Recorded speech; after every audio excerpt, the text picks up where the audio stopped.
Hello friends, today we are going to study a very important topic, direct and indirect proportion. सबसे पहले direct proportion start करेंगे और हम इसका traditional method भी करेंगे और शॉर्टकट मेथड भी करेंगे ताकि कॉम्पिटिटिव एग्जाम्स में हेल्प हो सके। तो चलिए स्टार्ट करते हैं डायरेक्ट प्रोपोर्शन। देखिए सबसे पहले मान लीजिए हमारे पास दो क्वांटिटीज हैं, एक x और दूसरी y।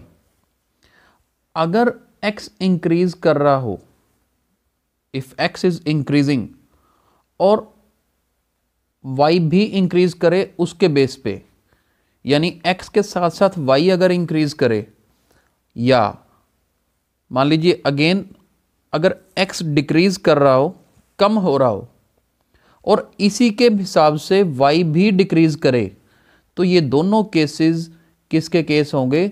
डायरेक्ट प्रोपोर्शन के होंगे। चलिए एग्जाम्पल के साथ समझते हैं और ज़्यादा क्लियर होगा। मान लीजिए हमारे पास ये केस है कि आपने 2 बॉल्स परचेज की और आपको उसकी कॉस्ट पड़ी ₹10। मान लीजिए 2 बॉल्स आपने 10 रुपए की खरीदी, राइट। और बताइए 10 बॉल्स कितने की होंगी? तो एक बात ध्यान रखिए, अगर 2 बॉल्स 10 रुपए की हैं, आप बॉल्स ज़्यादा खरीद रहे हो तो पैसे ज़्यादा लगेंगे, यानी कि बॉल्स बढ़ाने के साथ साथ आपकी कॉस्ट भी ज़्यादा लग रही है, यानी कि वो ये वाला केस हो गया, दोनों ही बढ़ रहे हैं और दोनों इंक्रीज करेंगे, तो ये केस कौन सा हो गया? डायरेक्ट केस हो गया।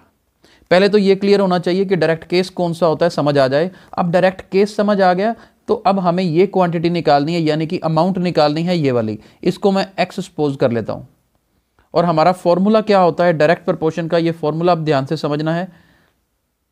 ट्रेडिशनल फॉर्मूला जो हम यूज करते हैं, x1/y1 is equal to x2/y2। ये फॉर्मूला डायरेक्ट प्रोपोर्शन का याद रखना है और इसको इंप्लीमेंट कैसे करना है। ये वैल्यू ऊपर देख रहे हैं 2, ये x1 नीचे y1, ये x2 नीचे वाली y2। ये फॉर्मूला इस हिसाब से याद रखना है। अब x1 की जगह पे क्या है? 2 है, यहां लिख रहे हैं 2। नीचे क्या है? 10। इधर ऊपर क्या है? 10। और नीचे हमने जो वैल्यू निकालनी है वो क्या है? x है। क्रॉस मल्टीप्लाई करें, 2 को x से मल्टीप्लाई करें 2x, 10 को 10 से मल्टीप्लाई करेंगे। ध्यान से देखिए हमारे पास x की वैल्यू कितनी आएगी? 10 मल्टीप्लाई 10/2, 2 से 10 कट गया 5, यानी कि x इज इक्वल टू 50। देखिए कि अगर 2 बॉल्स खरीदते हैं तो 10 रुपए लगेंगे, तो 10 बॉल्स खरीदेंगे तो कितने रुपए लगेंगे? 50 रुपए लगेंगे। बहुत आसान है इसको निकालना। और अगर मान लीजिए यही क्वेश्चन कॉम्पिटिटिव एग्जाम्स में आ जाता है तो एक आसान सी ट्रिक याद रखनी है। यहाँ बॉक्स में कर रहा हूँ, आप देखिएगा, बिल्कुल थोड़ा सा समय लगेगा इसमें। जब डायरेक्ट का केस हो तो करना क्या है, जैसे ये अननोन वैल्यू x यहाँ पे है, राइट। जो 10 और 10 देखिए दोनों पता है ना, क्रॉस मल्टीप्लाई करना है। जो दो वैल्यूज दोनों हमें गिवन होंगी, जैसे यहाँ पर ये 10 और यहाँ पर ये 10, दोनों हमें पता है, इनकी प्रोडक्ट को न्यूमरेटर में रखना है, 10 मल्टीप्लाई 10। और जहाँ पे अननोन है, जैसे यहाँ पर x अननोन है और दूसरी 2 है, बस दूसरे वाली वैल्यू को नीचे रख दीजिए और आंसर कितना आ जाएगा? 50। ये शॉर्टकट ट्रिक कॉम्पिटिटिव एग्जाम में यूज कर सकते हैं। और बनी कहां से? इसी फॉर्मूला से बनी। देखिए लास्ट स्टेप हमने याद कर लिया यहां से कि x की वैल्यू 10 × 10/2, और 10 × 10 कहां से बना? देखिए ये क्रॉस मल्टीप्लाई करके बन रहा है, राइट। और कुछ और क्वेश्चंस करते हैं आज ताकि ये डायरेक्ट पहले अच्छे से समझ आए। ये देखिए, मान लीजिए 10 किलोमीटर डिस्टेंस ट्रेवल करने में 10 मिनट लगते हैं। ये ध्यान से समझिएगा, 10 किलोमीटर डिस्टेंस ट्रेवल करने में 10 मिनट लगते हैं, तो 50 किलोमीटर ट्रेवल करने में कितना टाइम लगेगा? अब देखो 10 किलोमीटर जाना है तो इतना टाइम। अगर आप ज़्यादा डिस्टेंस कवर करोगे तो टाइम भी ज़्यादा लगेगा, यानी कि एक क्वांटिटी बढ़ने से दूसरी क्वांटिटी बढ़ रही है, यानी कि ये कौन सा केस है? डायरेक्ट प्रोपोर्शन का केस है। तो मेथड कौन सा लगाना है? फॉर्मूला लिख लेते हैं, x1/y1 इक्वल्स x2/y2, यानी कि 10/10, यही वाला 10/10 और इधर 50/x। क्रॉस मल्टीप्लाई करें, 10x is equal to 50 multiply 10, तो x की वैल्यू 50 मल्टीप्लाई 10, ये 10 नीचे आ जाएगा, कैंसिल, तो अपना आंसर कितना आएगा 50, यानी कि 50 मिनट लगेंगे, राइट। अब इसी को अगर दूसरे तरीके से करना हो तो अपने सीधा ही याद रखा हुआ, अगर पेपर में आ जाए शॉर्टकट करना हो कॉम्पिटिटिव एग्जाम्स में, 10 × 50 500, 500 को इसी 10 से डिवाइड करना है, तो आंसर कितना आएगा 50 आएगा, राइट। तो बिल्कुल एक स्टेप में भी इस क्वेश्चन को किया जा सकता है। एक और क्वेश्चन करते हैं, ध्यान से समझिएगा। मान लीजिए हमारे पास दो केसेस हैं, नंबर ऑफ डेज और दूसरा है सैलरी। अब इसको ध्यान से देखिएगा। लेट्स सपोज हमें क्वेश्चन ये दे दिया गया कि 25 डेज की सैलरी है 875। ध्यान से समझना इस केस को।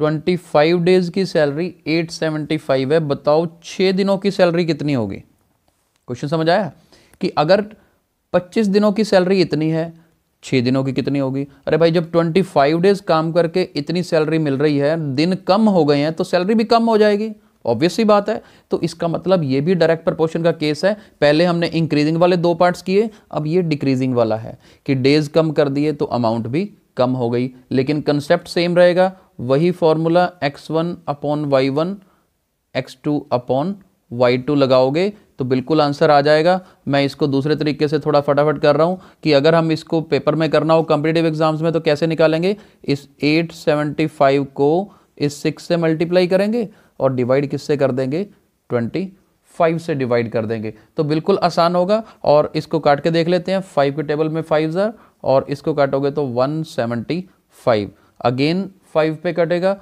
And it will be 35। और देखिए 35 को 6 से मल्टीप्लाई किया 210 इसका आंसर आएगा, यानी कि 6 दिनों की सैलरी कितनी होगी, 210 रुपये होगी। तो इसमें वैल्यूज पुट करोगे तो यही इक्वेशन बनने वाली है। एक लास्ट क्वेश्चन डायरेक्ट का और करते हैं, फिर इनवर्स स्टार्ट करेंगे। देखिए मान लीजिए हमारे पास ये क्वेश्चन है कि 20 मिनट्स में 400 वर्ड्स एक पर्सन टाइप कर सकता है कंप्यूटर पे, राइट। 20 मिनट्स में कितने वर्ड्स टाइप करता है, 400 वर्ड्स टाइप करता है। तो बताइए 6 मिनट्स में वो कितने वर्ड्स टाइप कर सकता है। अब देखिए टाइम कम कर दिया है तो ऑब्वियसली वर्ड्स भी कम हो जाएंगे, यानी ये कौन सा केस है, ये केस है डायरेक्ट का केस है, राइट। तो इसको करने के लिए हम फॉर्मूला कौन सा यूज करते हैं, x1/y1 इक्वल्स x2/y2, राइट। यानी कि 400/20 इक्वल टू, इधर से देखिए x/6।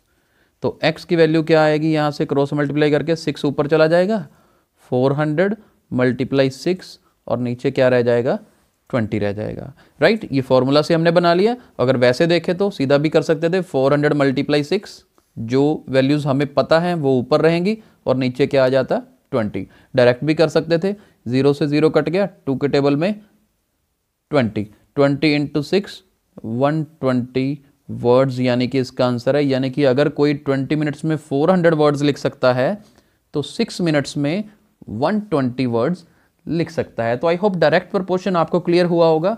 अभी हम इनवर्स प्रोपोर्शन स्टार्ट करते हैं। चलिए स्टार्ट करते हैं इनवर्स प्रोपोर्शन। बिल्कुल उसी तरीके से स्टार्ट करेंगे। मान लीजिए हमारे पास दो क्वांटिटीज हैं x और y। अगर x के इंक्रीज होने से, मान लीजिए x क्या हो रही है, इंक्रीज हो रही है, लेकिन y क्या हो जाए, डिक्रीज हो जाए, यानी कि एक क्वांटिटी बढ़ने से अगर दूसरी क्वांटिटी कम हो जाए, या मैं ऐसे कहूं कि एक क्वांटिटी डिक्रीज होने से, यानी कि मान लीजिए x डिक्रीज हो गया है तो y इंक्रीज हो जाए, तो क्या होगा, ये होगा इनडायरेक्ट प्रोपोर्शन का केस, राइट। तो इस कंसेप्ट को हम एग्जांपल्स के साथ समझते हैं, बहुत अच्छे से समझ आएगा।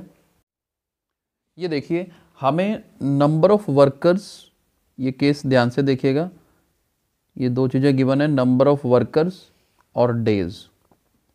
अब देखिए नंबर ऑफ वर्कर्स 30 और डेज 10, मतलब क्या हुआ कि 30 वर्कर मिलके एक काम को 10 दिनों में अगर ख़त्म करते हैं, ध्यान से देखिएगा, 30 लोग मिलके एक काम को 10 दिनों में ख़त्म करते हैं, तो बताइए 50 लोग मिलके उस काम को कितने दिनों में ख़त्म करेंगे, यानी कि ये निकालना है हमें।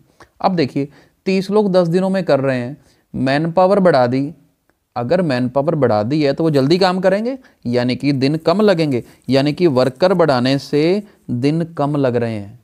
तो ये देखिए, एक चीज़ इंक्रीज कर रहे हैं तो दूसरी क्या हो रही है, डिक्रीज हो रही है। पहले तो ये क्लियर हो जाना चाहिए कि ये केस किसका है, इनडायरेक्ट केस है हमारे पास। तो इसका फॉर्मूला आप ध्यान से देखिएगा, इसका फॉर्मूला होगा x1 y1 is equal to x2 y2।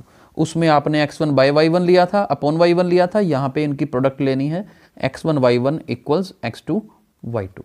अब x1 y1 कौन से हैं, यही 30 और 10, यानी कि 30 मल्टीप्लाई 10 और इधर 50 मल्टीप्लाई x। तो यहाँ से x कैसे निकलेगा, क्रॉस मल्टीप्लाई करें, 30 मल्टीप्लाई 10, ये 50 नीचे आ जाएगा, राइट।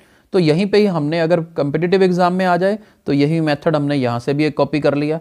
क्या किया, उसमें आप क्रॉस मल्टीप्लाई करके आंसर निकालते थे, यहाँ पे क्या देखना है कि इधर x निकालने वाला है, इधर दोनों वैल्यूज गिवन है, बस इन्हीं दोनों को मल्टीप्लाई करो 30 इंटू 10 और इसी 50 को नीचे डिवाइड कर देना है। तो बिल्कुल सिंपल है, उसी से ही हो रहा है, एक जीरो से एक जीरो कट गई, 5 2s are 10, यानी कि आंसर आएगा 6 डेज। यानी कि अगर 50 वर्कर मिल जाएं तो यही काम को कितने दिनों में कर देंगे, 6 दिनों में कर देंगे। चलिए नेक्स्ट क्वेश्चन पे चलते हैं।